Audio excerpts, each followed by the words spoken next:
sebagian tuh beranggapan Bu Ice bahwa belajar itu seperti hobi. Tidak ada anak hobi belajar dan tidak hobi belajar. Every single human being was born for learning.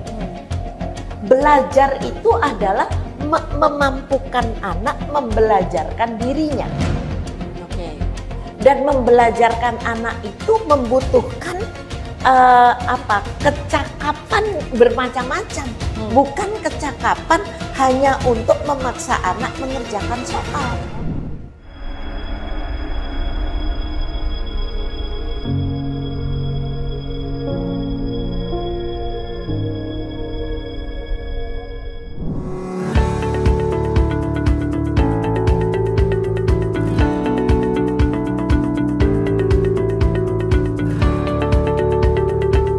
Diskusi mendalam, perspektif baru, isu terkini seputar dunia pendidikan.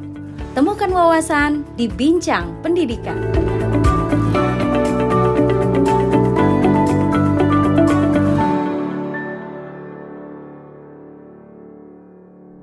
Salam rekan-rekan PSPK, ketemu lagi di episode kedua di Bincang Pendidikan.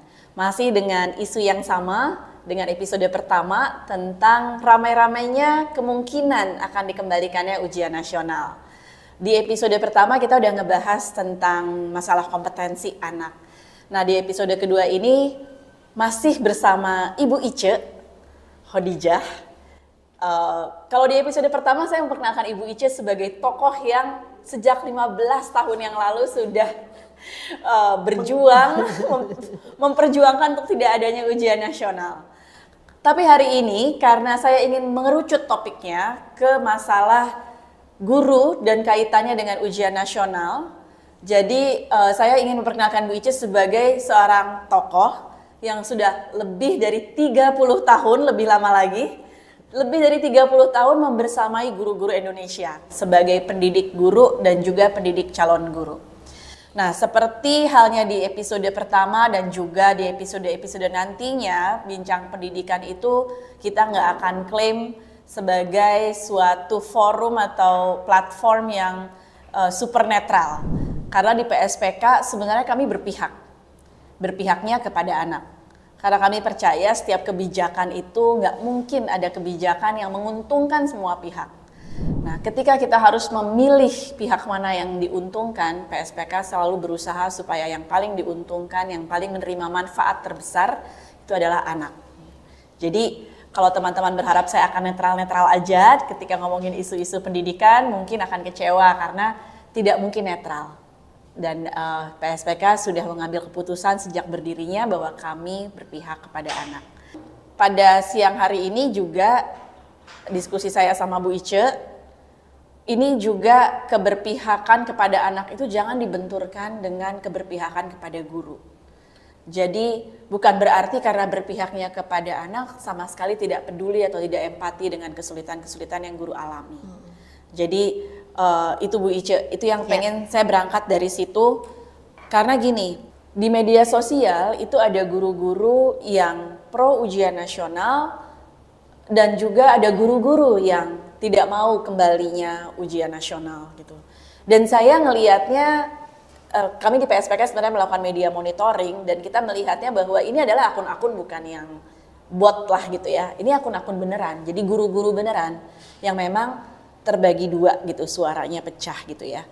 Jadi salah satu prinsip PSPK dalam kita menganalisis kebijakan adalah prinsip empati. Jadi kita tidak mau membentur-benturkan pihak-pihak gitu, tapi justru berusaha untuk memahami kenapa ada guru yang pro, kenapa ada guru yang kontra.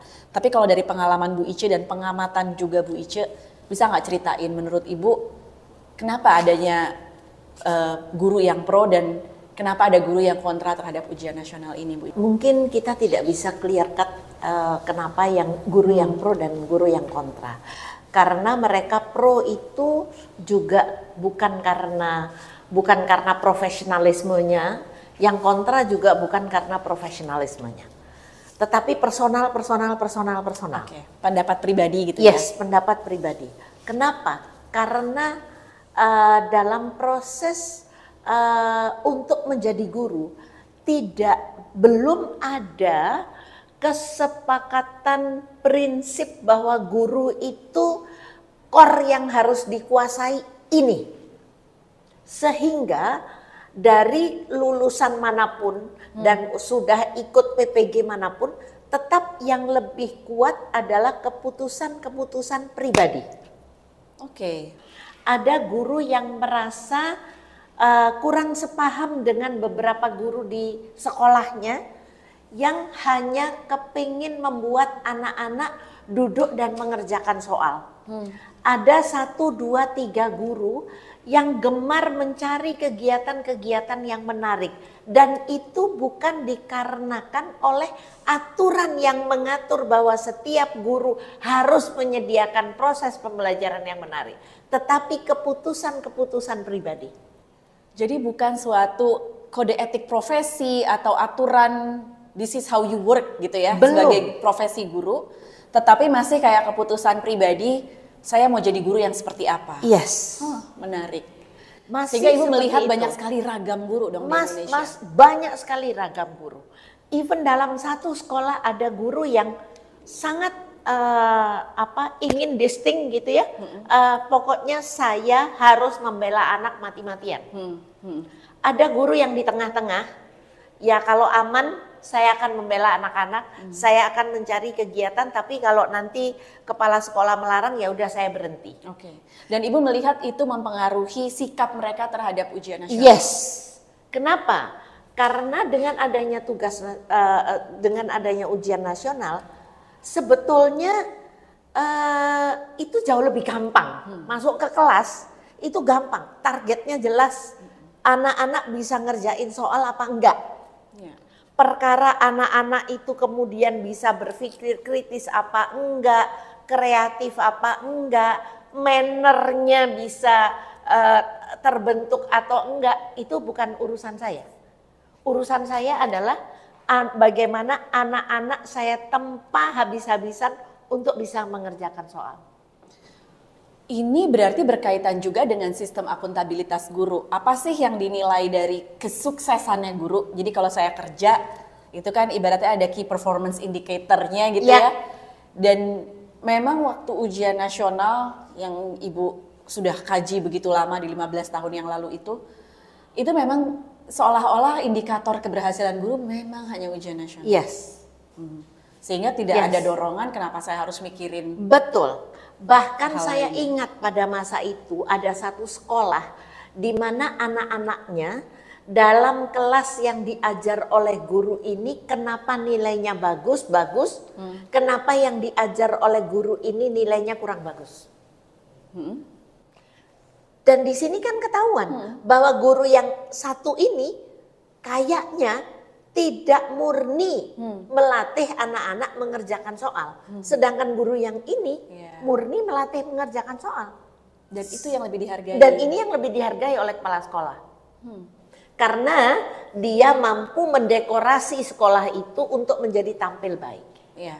Ini yang saya selalu bilang dekorasi semu yang yang seolah-olah menunjukkan bahwa sekolah itu berhasil. Berhasilnya apa? Berhasil membuat anak-anak bisa ngerjain soal, bukan berhasil pendidikannya. Yang berhasil pendidikannya adalah ketika anak itu dididik oleh guru-gurunya untuk berpikir kritis, untuk berpikir kreatif, untuk bisa berkarakter, untuk bisa menyampaikan pendapat. Itu yang mestinya dikerjakan. Dan itu memang membutuhkan guru yang diberi kesempatan untuk belajar.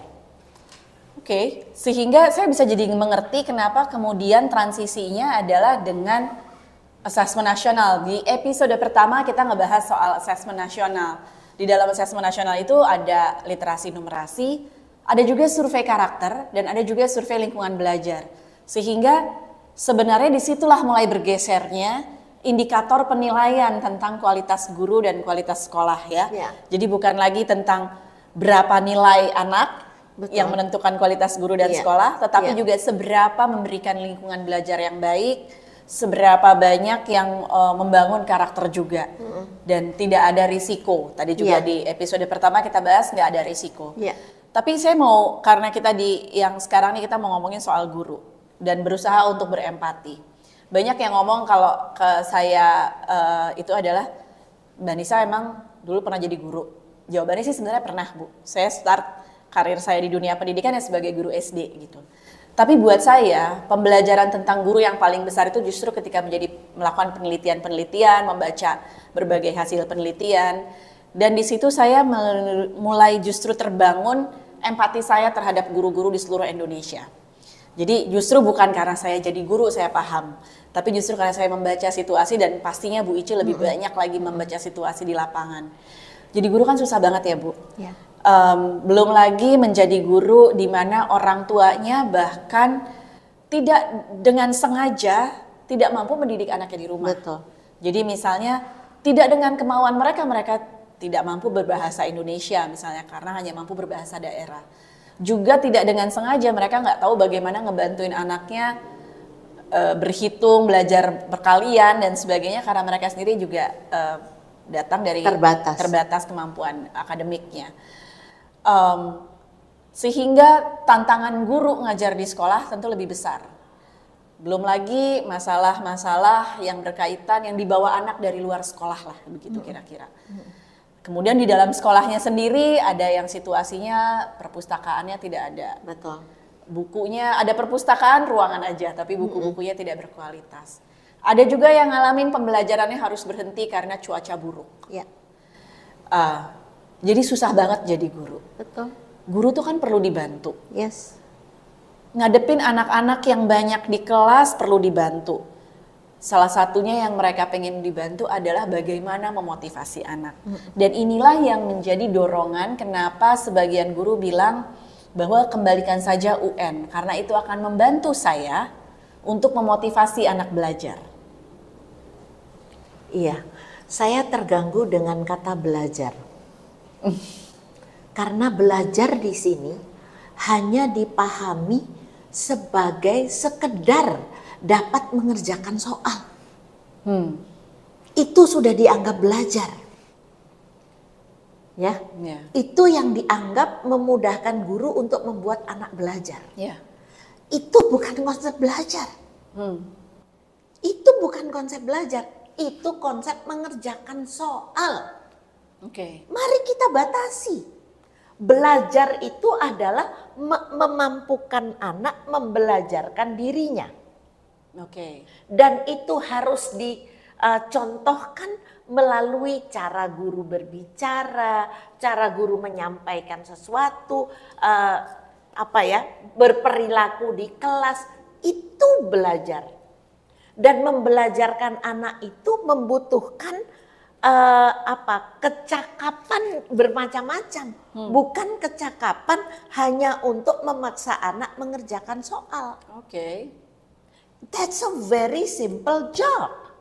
Dan itu seharusnya adalah bagian kecil dari proses membelajarkan anak. Bukan jadi bagian utama. Membelajarkan anak dipahami dengan memampukan anak mengerjakan soal-soal ujian. Wow, saya catat ya, nanti ini penting banget di-quote sama kita semua nih. Peran guru adalah memampukan anak untuk membelajarkan dirinya. Yes. Jadi bukan memampukan anak untuk menjawab soal, yes, tapi memampukan anak untuk membelajarkan dirinya. Dalam banget, tapi di sisi lain itu nggak nolong saya Bu sebagai guru, makin berat lagi tugas saya. Begini, memilih. Kalau saya jadi guru ya gitu. Yes. Dan gini, itulah sebabnya. Sebelum menentukan diri jadi guru, perlu dipahami secara mendalam bahwa saya memilih profesi menjadi guru adalah memilih profesi untuk mengurusi hidupnya orang lain. Mengurusi hidupnya orang lain bukan sekedar membuat orang lain yang dalam hal ini adalah anak-anak itu untuk mampu menyelesaikan soal-soal ujian.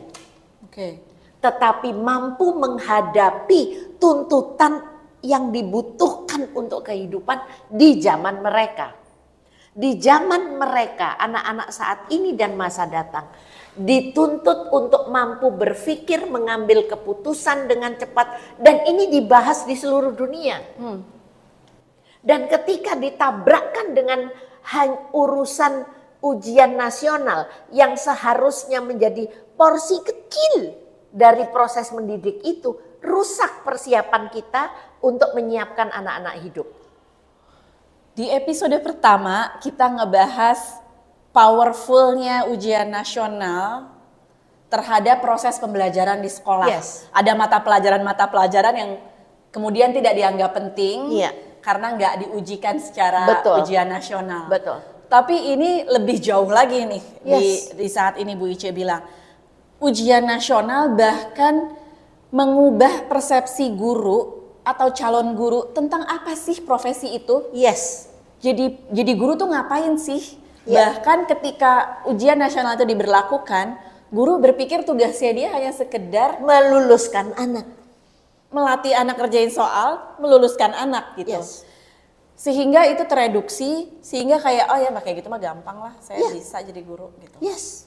Sehingga dia tidak kepikiran bahwa menjadi guru itu yang membersamai anak dan kemudian membantu memfasilitasi prosesnya supaya dia bisa belajar mandiri nanti sampai usia dewasanya dan sebagainya. Iya, dan itu mereduksi motivasi guru untuk memanusiakan anak.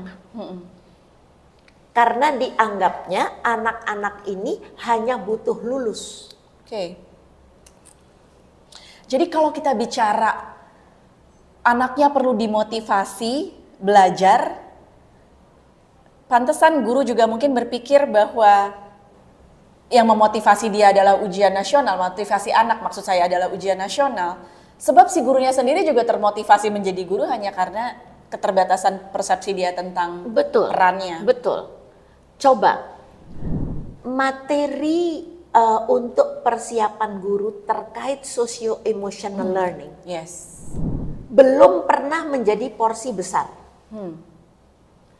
Kenapa? Karena selama bertahun-tahun kita tereduksi proses jadi guru ini.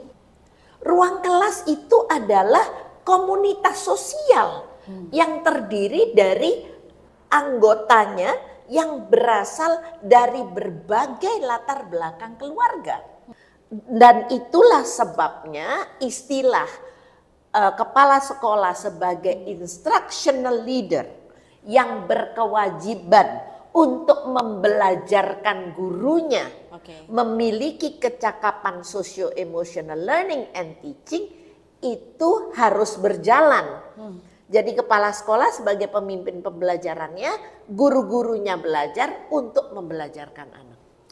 Saya ngelihatnya jadi semua social emotional learning guru itu tidak akan ketangkep sama gurunya bahwa saya perlu ngajarin itu ketika saya tidak melihat itu sebagai peran saya, tugas saya. Dan sulit mengatakan bahwa itu adalah tugas guru ketika akuntabilitas atau keberhasilan saya sebagai guru sama sekali tidak mengukur tentang hal-hal itu, tidak peduli dengan hal-hal itu. Betul. Yang diukur hanya si ujiannya. Jadi kalau yang diukur ujiannya, kenapa saya harus peduli dengan masalah-masalah itu? Justru saya akan melihat masalah-masalah social emotional tadi yang isu-isu yang dibawa dari berbagai latar belakang keluarga anak sebagai problem buat saya untuk mencapai tujuan saya. Betul. Dan mungkin saya akan berharap bahwa mereka jangan naik kelas saja supaya nggak ngerusak hasil UN kita. Yes. Mereka keluarin aja dari sekolah kita supaya nggak ngerusak 100% kelulusan sekolah kita. Betul. Jadi implikasinya besar sekali ya. Besar sekali. Kenapa tidak alih-alih ujian nasional, kenapa biayanya tidak digunakan untuk menguatkan guru agar mampu menghadapi anak-anak ini? Iya. Dan asesmen keberhasilan anak, kita kuatkan gurunya untuk mampu melakukan asesmen. Mari kita latih, mari kita backup guru-guru kita dengan kecakapan-kecakapan untuk memanusiakan anak di dalam kelas.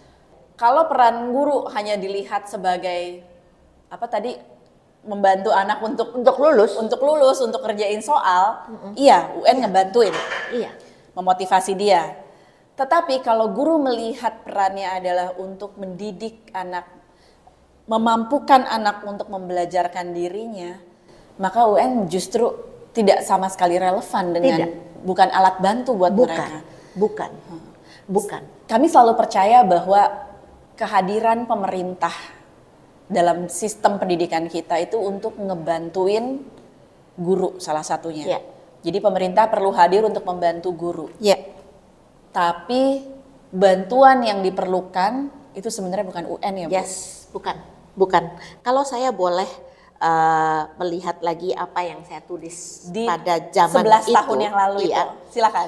Jadi pemerintah memiliki tanggung jawab dalam rangka memenuhi tercapainya standar dan layanan pendidikan yang diamanahkan dalam Undang-Undang Sisdiknas.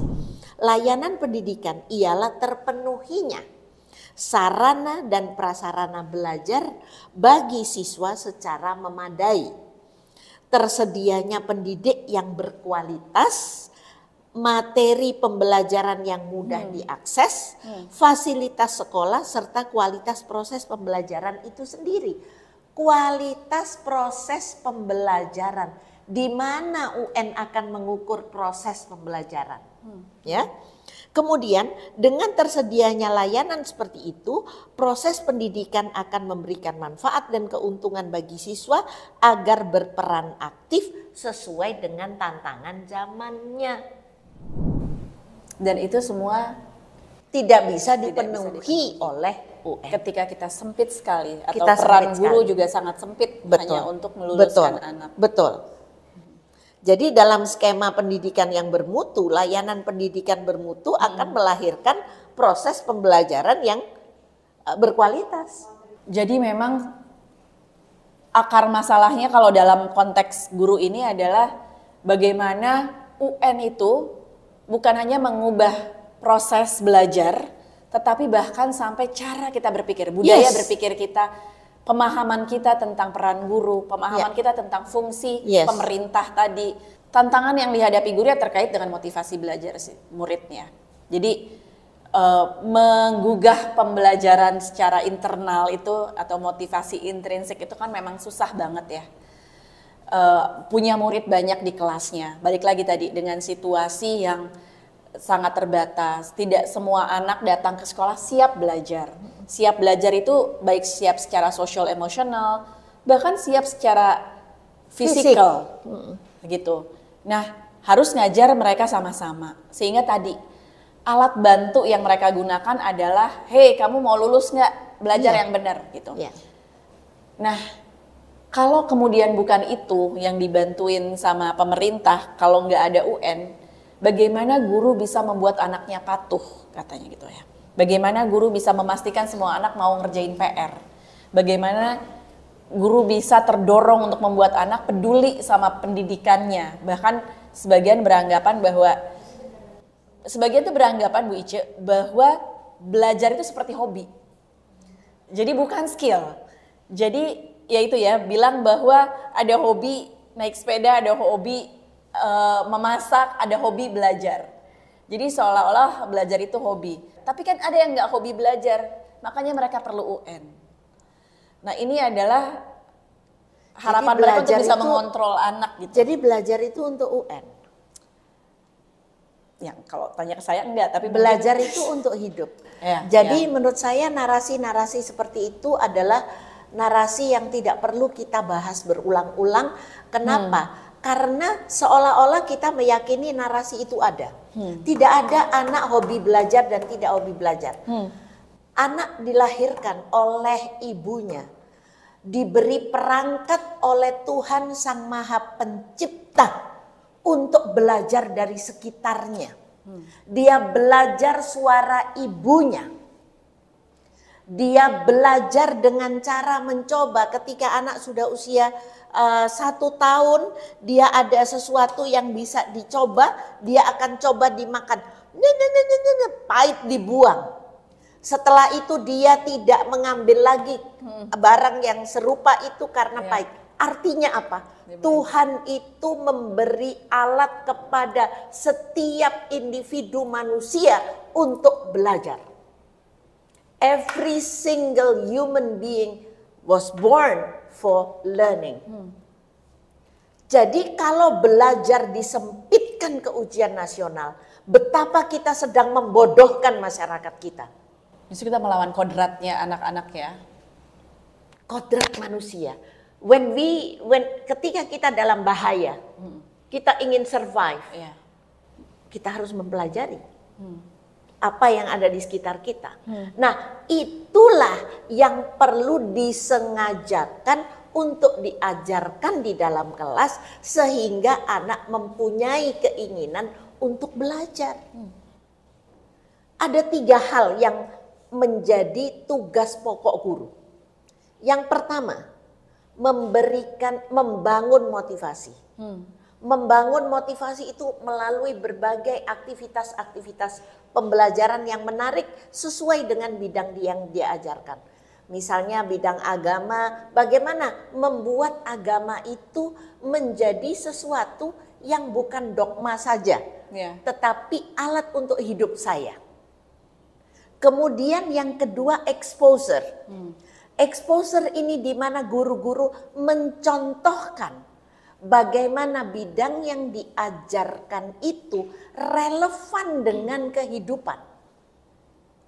Jadi anak tahu bahwa saya itu belajar biologi karena dalam hidup ini nanti saya butuh ini.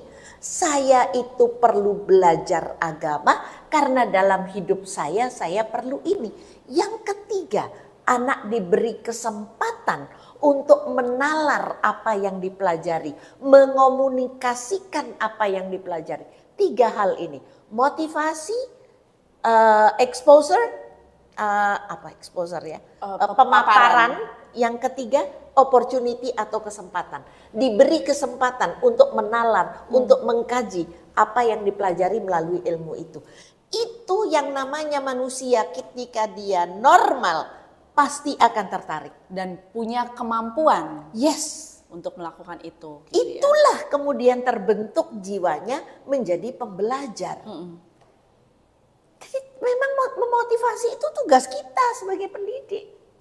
Dan kalau berat balik lagi emang itu tugasnya guru. Emang tugasnya guru. Itu gampang gitu nah, ya. Itulah sebabnya tugas pemerintah menelaah hal itu. Apa ya yang bisa saya lakukan untuk memotivasi guru-guru? Bagaimana guru saling berbagi? Betul. Ada guru yang berhasil. Ketika saya tadi bilang bahwa guru itu memilih untuk begini, memilih untuk begini, itu masih personal.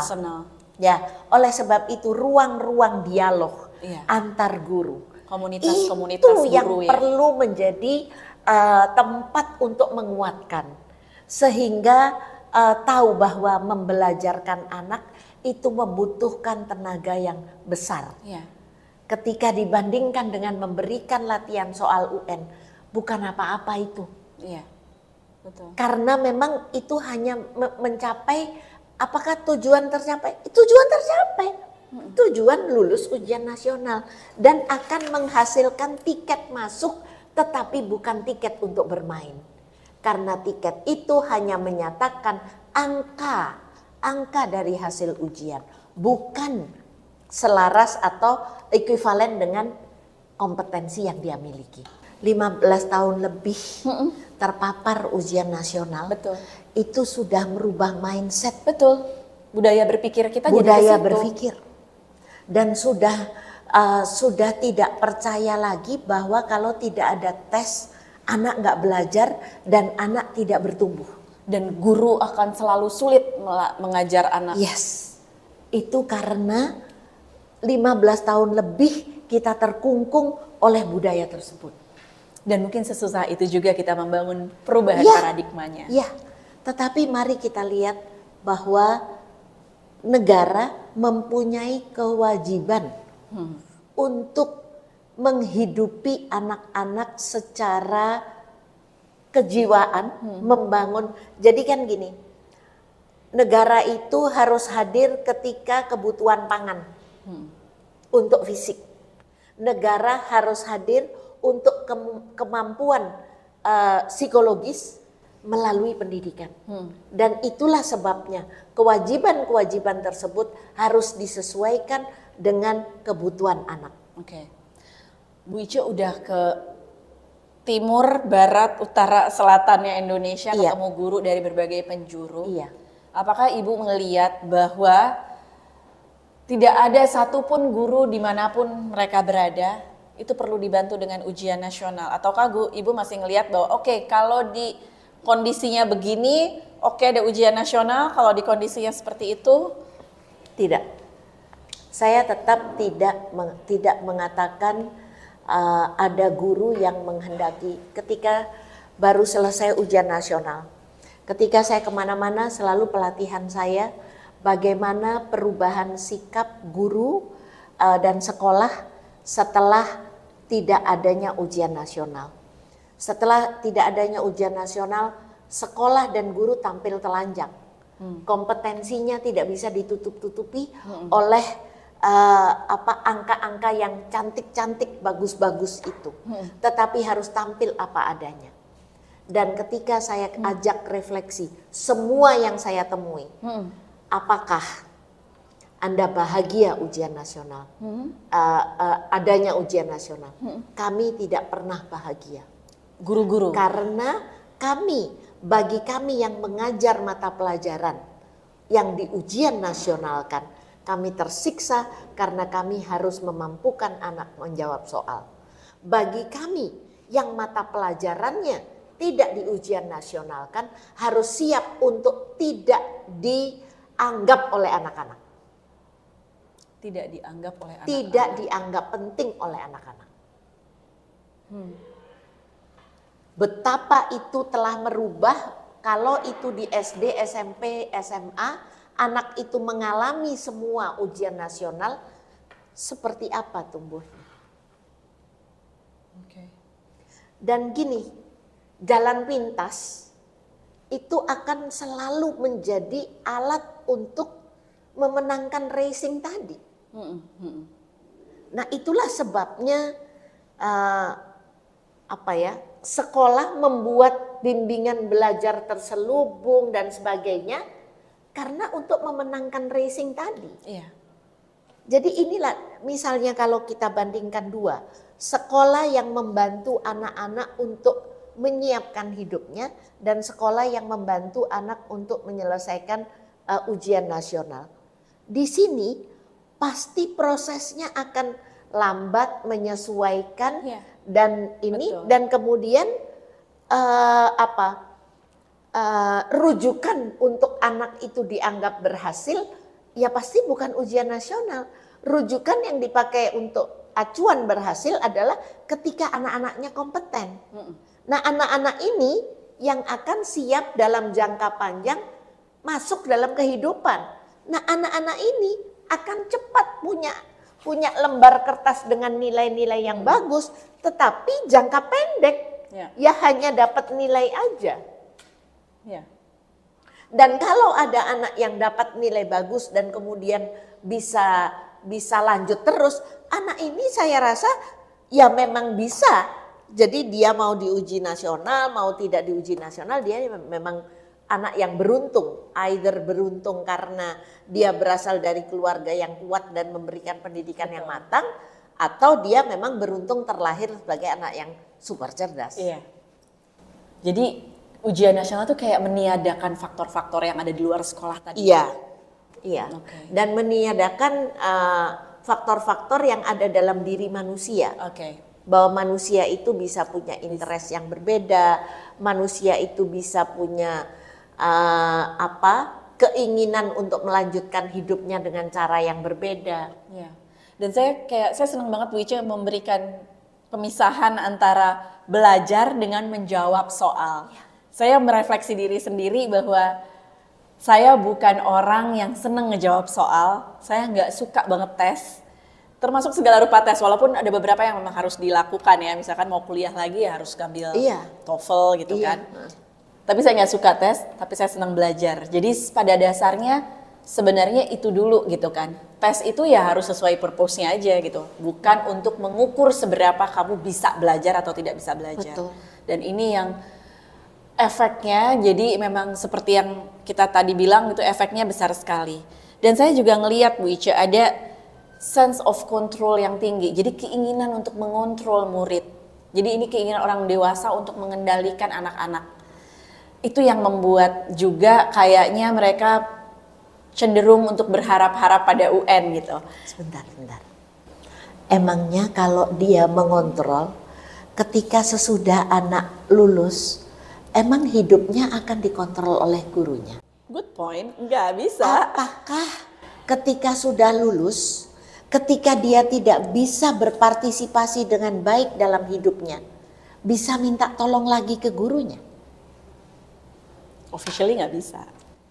Jadi kekuatan mengontrol itu hanya untuk kemenangan semu. Iya. Tetapi kita tidak membantu anak bertumbuh kembang untuk siap hidup. Iya. Iya, kontrol yang kalau saya ngomong anak harus dengerin. Kalau saya suruh kasih kerjaan, anak harus ngerjain. Ya. Itu sense of control yang tinggi sehingga ketika dia kehilangan itu, dia mencari alat kontrol yang lebih besar yaitu ujian nasional. Ya.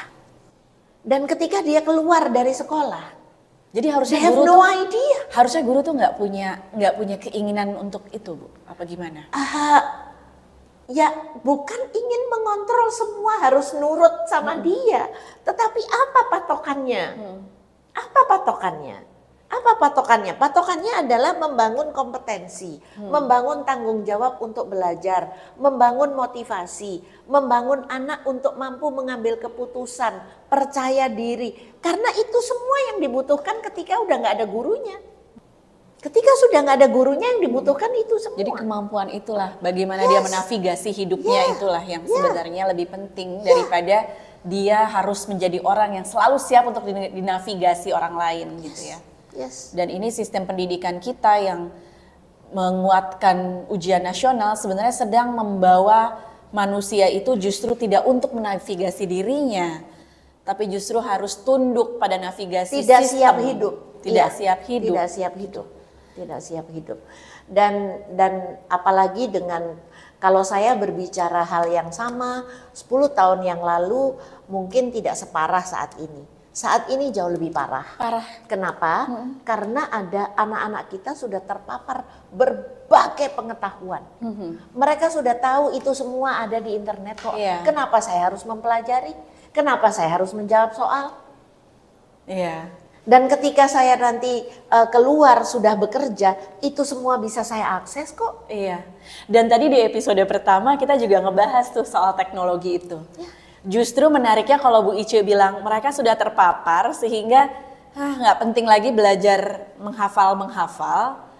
Tapi justru teknologi itu justru digunakan sebagai alasan juga untuk yang ingin UN kembali dengan mengatakan bahwa justru kalau mereka nggak dipaksa ujian nasional, mereka nggak akan menghafal. Mereka nggak akan menghafal adalah belajar. Definisi yang menghafal sama dengan kecil, belajar. Kan? Iya. Jadi buat mereka tuh justru seketat-ketatnya justru UN lah saat dimana mereka nggak bisa berinteraksi dengan teknologi. Karena nggak boleh bawa handphone, nggak boleh ngelihat internet, harus ngerjain soal gitu. Iya. Dan Justru- itu hanya saat ujian. Iya. Ketika dia selesai ujian, dia bisa akses segala macam. Oke, iya. Jadi memang banyak banget ya efek-efek yang berkaitan dengan UN ini terhadap profesi guru dan cara kerja guru. Betul. Nah, mungkin satu kelompok pertanyaan terakhir yang take your time untuk menjawabnya, panjang juga nggak apa-apa karena ini penting banget menurut saya. Kalau dalam kita berpikir tuh di PSPK gitu ya, kita suka ada 3 hal. Apa sih yang perlu kita pelajari karena kita belum tahu gitu, yang what do we need to learn? Kemudian apa yang perlu kita kuatkan lagi, belajar lagi, atau yang kita perlu relearn? Dan apa sih paradigma yang harus kita rombak atau pembelajaran yang harus kita anggap tidak relevan lagi atau kita unlearn? Nah, terhadap guru-guru yang ingin UN kembali karena berasumsi itu membantu kerja mereka, apa yang menurut Bu Ice perlu mereka pelajari lagi? Apa yang mereka perlu learn? Supaya paradigma itu bahwa UN ngebantu mereka tuh bisa mereka reconsider? Apa yang perlu mereka learn, relearn, dan unlearn terkait dengan itu, Bu? Yang mereka harus learn kembali adalah peran sebagai guru itu untuk apa? Ya, itu juga saya kayak baru kayak ngeh banget sih. Iya ya, ini tuh dari awal miskonsepsi tentang job description-nya guru gitu. Peran guru itu untuk apa? Itu yang pertama. Yang kedua, marilah sekolah terbuka untuk survei kepada anak-anak secara jujur. Menurut anak-anak, apa sih ujian nasional? Anak-anak yang sudah ngelewatin, alumninya. Apa derita-deritanya? Apa keuntungannya? Karena mereka sudah pada kerja dan jangan ditanya anak-anak yang cuma nilainya bagus dan anak yang pinter. Betul. Tapi harus rata. Anak-anak yang sekarang pengangguran, yang hanya cuman di pinggir jalan, ngikutin arus, kalau ada siapa yang ngajak kerja ikut, kalau enggak ya enggak gitu. Itu semua ditanya. That's what they have to learn. Yang paling penting adalah tadi, peran sebagai pendidik itu apa sih? Kenapa harus ada guru? Itu yang harus di-relearn. Yang harus di-unlearn. Membangun motivasi anak itu apa? Itu yang harus di-unlearn. Apakah membangun motivasi anak itu berarti membuat soal atau memberikan anak ujian-ujian yang susah? Apakah cukup memotivasi anak itu dengan kata-kata? Dan apakah hubungannya antara kesiapan saya mengajar dengan motivasi anak belajar? Anak-anak itu bisa tidak termotivasi belajar karena mereka mendeteksi gurunya tidak siap mengajar. Wow. Bayangkan terhadap mereka bisa pengalaman ngerasain itu ya? Bisa ngerasain. Ketika guru masuk seadanya, anak-anak buka halaman ini, kerjain ini. Mana motivasinya? Dan itu yang menurunkan motivasi anak. Anak-anak akan bilang, ya ke sekolah cuman gitu-gitu aja. Gurunya cuman minta buka buku, jawab soal, selesai. Dan ketika ada perubahan di mana anak-anak diajak berpikir, diajak membuat proyek, ini kan mulai ada geliat di mana anak-anak kayak, oh iya ya sekolah tuh menyenangkan gitu. Ini saya temui sendiri di sebuah kota bukan kota ya, di sebuah kecamatan di Flores. Kembali lagi saya mengacu ke timur supaya saya nggak berpikiran di kota gitu ya. Kota gitu ya. Ketika mereka bertanya, ini SMA. Ketika mereka bertanya, Bu, anak-anak nih SMA kalau diajak misalnya melihat apa yang ada di sekitarnya, apa ya Bu ya?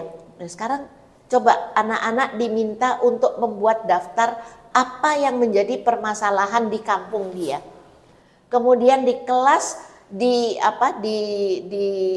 dipilih gitu ya, di survei siapa yang memilih persoalan mana yang harus diselesaikan dulu. Kemudian dibicarakan. Nah kalau itu dibicarakan, mereka butuh membaca apa? Misalnya dari IPA butuh membaca apa, ini membaca apa. Dan mereka lapor kepada saya, ya Tuhan Ibu sesederhana itu ternyata anak-anak termotivasi. Dan sekarang saya minta nulis paper sudah bisa. Nulisnya acak adul gak keruan, bahasanya gak keruan. Tetapi mereka menulis, melaporkan apa yang mereka lakukan.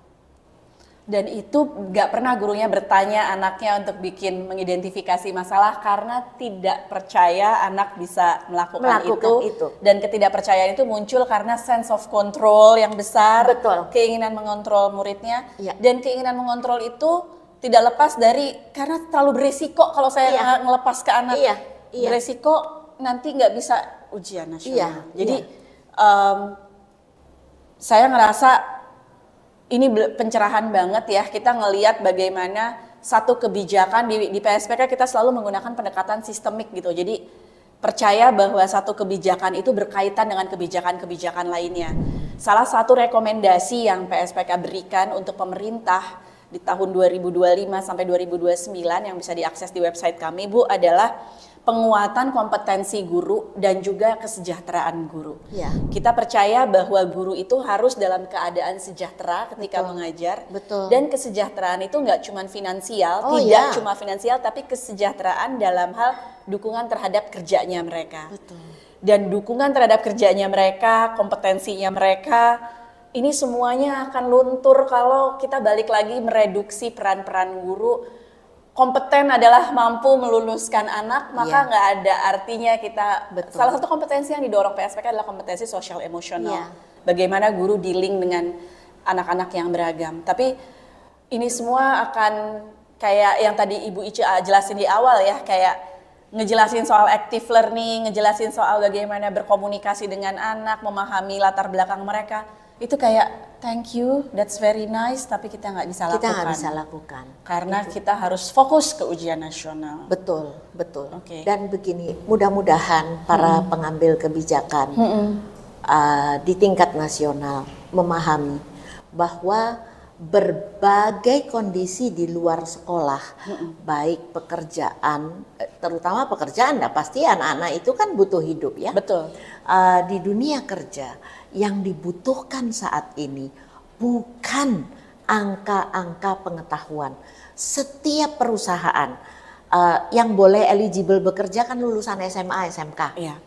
Setiap mereka masuk, pasti tergantung bidangnya apa, pasti dilakukan penyesuaian terhadap bidang yang dikerjakan. Oleh sebab itu, anak-anak ini yang perlu dimampukan adalah berpikir dan beretika. Ketika mereka mampu berpikir, maka mereka akan mampu menghadapi level kerja apapun. Iya. Nah, ketika itu tidak digarap di sekolah, dapat dari mana mereka? Betul. Secara sekolah adalah lembaga yang wajib menyiapkan anak-anak untuk siap hidup kerja. di zaman dia, Dan untuk produktif. bekerja, ya. Nah, jadi mudah-mudahan para pembuat kebijakan berpikir bahwa kebutuhan anak-anak saat ini bukan pamer angka ujian, melainkan pamer kompetensi berpikir, berpikir kritis, berpikir kreatif, dan berperilaku.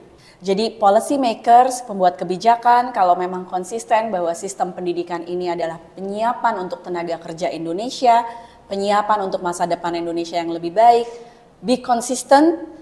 Jangan lagi mereduksi makna sistem pendidikan dengan adanya ujian nasional, karena guru dan murid tuh cuma punya waktu ya segitu gitu. Dan mereka harus memilih mau ngajarin yang mana. Nggak mungkin ngajarin semuanya, ngajarin siap kerja, ngajarin communication skill, ngajarin nalar kritis, sekaligus ngajarin menjawab soal ujian. Itu nggak mungkin semuanya. Karena harus memilih, tolong jangan pilihannya jatuh pada ngebantuin anak ngejawab soal ujian. Gitu aja Bu Ice, selalu banyak banget yang kita pelajari. Ini mudah-mudahan jadi pencerahan buat rekan-rekan PSPK semua. Balik lagi saya mau ngingetin bahwa di Bincang Pendidikan ini kita bukan bicara sesuatu yang full akademik, tapi mudah-mudahan banyak insight yang bisa didapat, pertimbangan-pertimbangan dalam berdialog tentang kebijakan, mudah-mudahan memberikan insight sekaligus untuk pembuat kebijakan. Mudah-mudahan terdengar juga gitu ya Bu ya.